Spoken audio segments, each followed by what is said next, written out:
Right, so hello and welcome back to Books and Things, and welcome to another video, and welcome to another 5 Victorians about video. Today I'm going to be telling you about 5 Victorian novels about social mobility.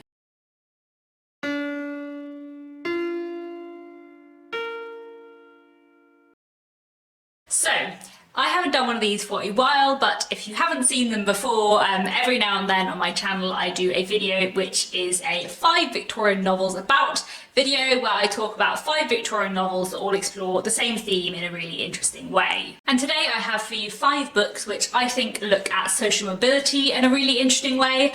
Class is something that fascinates me in the Victorian period, and how people move about in class is something that fascinates me. I think sometimes when we read Victorian literature we have in our heads that class is a very certain set structured thing in the Victorian period where people cannot move about in, but actually in the Victorian period so many people did move between classes, and social mobility was kind of on the rise in many ways, and I think this is explored really interestingly in a number of Victorian novels. So I have just picked out 5 for you today. Some are sort of rags to riches stories and some are a bit more complicated than that. So let's start off with Great Expectations by Charles Dickens, a real favourite of mine. This novel tells the story of Pip, a young boy who is brought up by his sister and brother-in-law in a working class household in the country, where he is destined to be a blacksmith. He trains to be a blacksmith from a young age until one day he is told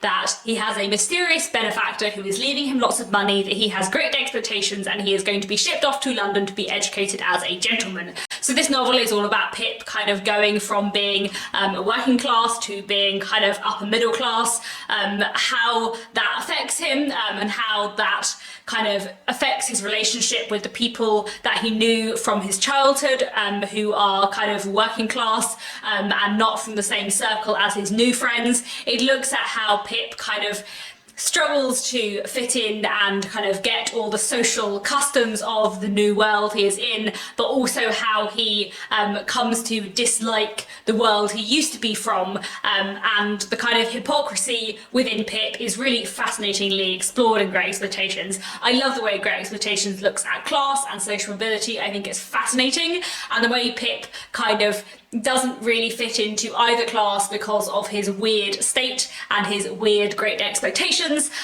is really fascinating and just very intriguing. And the way this book looks at social mobility across a number of characters, but especially Pip, is just really interesting. So definitely one I'd recommend if you're interested in this theme in Victorian literature. Next I want to mention The Hand of Ethelberta by Thomas Hardy. This is a Thomas Hardy novel that I really enjoy, but it's one that doesn't get talked about very much. I feel like a lot of people have probably not heard of it. It's probably Thomas Hardy's least known novel.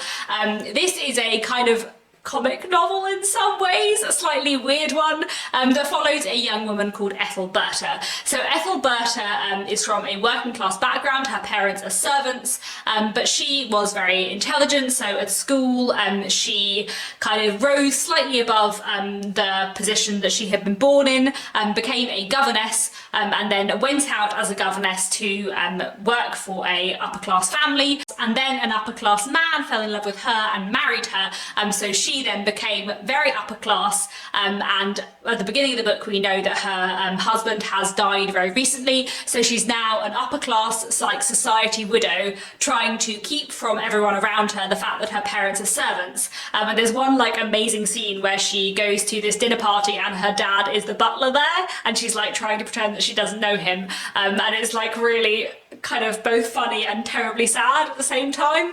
It's a really fascinating exploration of social mobility in The Hand of Ethelberta, because it looks at the people who Ethelberta has had to leave behind, who she doesn't want to leave behind, the kind of complexities with which she is both trying to hide her family from everyone she knows in the upper class world, but also to help her family and support them and raise them up with her. It looks at class and the complexities of class in a really interesting way, while being a really engaging novel, and it's just a fantastic read. I would highly recommend it. It's a very underrated Thomas Hardy novel in my opinion, and the way it looks at class and social mobility is just fascinating. Next, I want to mention John Halifax, Gentleman by Dinah Mulock-Craik. This is a novel that I really enjoyed and would highly recommend. It's a very interesting one, and it is told from the perspective of a young boy, later a man, called Phineas, and it's about his friendship with someone called John Halifax. Now, when Phineas first meets John Halifax is a boy who is homeless and moving from town to town looking for work,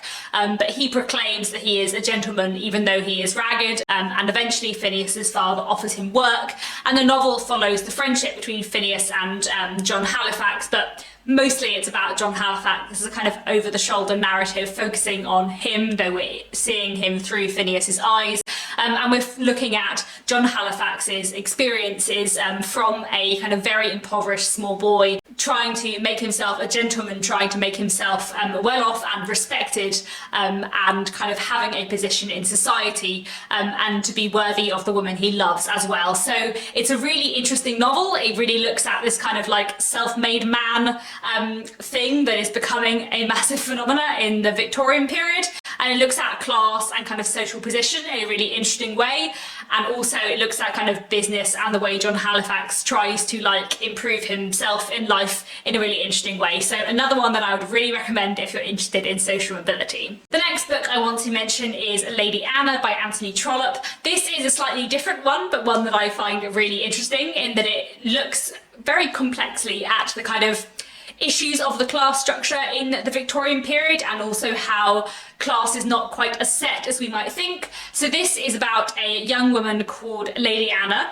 or possibly just called Anna. She may be the legitimate daughter of an earl, or it is possible that the earl in fact didn't have a legitimate marriage with her mother, and in fact she is the illegitimate daughter of an earl, and whether or not her parents were actually married completely dictates her social position in society. While it was thought that she was not the daughter of an earl, she has formed an engagement with a tailor, a working class man, but as it begins to be seen that she might actually be the legitimate legal daughter of the Earl, her aristocratic cousin thinks that maybe he might want to marry her. So it's all about kind of Anna's social position, and where it might be depending on like what the legal position is, and also if Anna is the legitimate daughter of an Earl, then her aristocratic family desperately don't want her to marry this tailor, but if she is the illegitimate daughter, then they don't care. So it's all about kind of Anna's social position and the social position of her two very different suitors. It's a wonderful novel, really fascinating, and just looks at class in the most interesting way, so I'd highly recommend this one too. And finally, I want to mention Love and Mr Lewisham by H.G. Wells. This is a wonderful late Victorian novel that I really enjoyed. Again, all about kind of class and social mobility and struggling to be in a different class from the one that you were born in. It's about a young man called Mr Lewisham who is sort of lower middle class, upper working class, and trying really hard to become more middle class than his upbringing. He is kind of educated and trying to become more so. He's trying to become a teacher and he's studying hard, but he finds it very hard to kind of get on the next rung in society, especially when he falls in love with a woman whose background is sort of less respectable than his own. It's a really interesting novel. It looks at class and social mobility and the kind of line between working and middle class in the Victorian period in a really wonderful way. It's a fantastic read and one that I would highly recommend. So there we have it. Those are 5 books which I think look at class and social mobility in the Victorian period in a really interesting way. Please let me know down in the comments if you've read any of these, what you thought of them. If there are any other books you can think of from the Victorian period that deal with this theme, I would love to know. There are of course so many more I can think of too, but I thought I would just limit it to 5 for now. And that's all for now. Thank you so much for watching, and I'll be back very soon with another bookish video.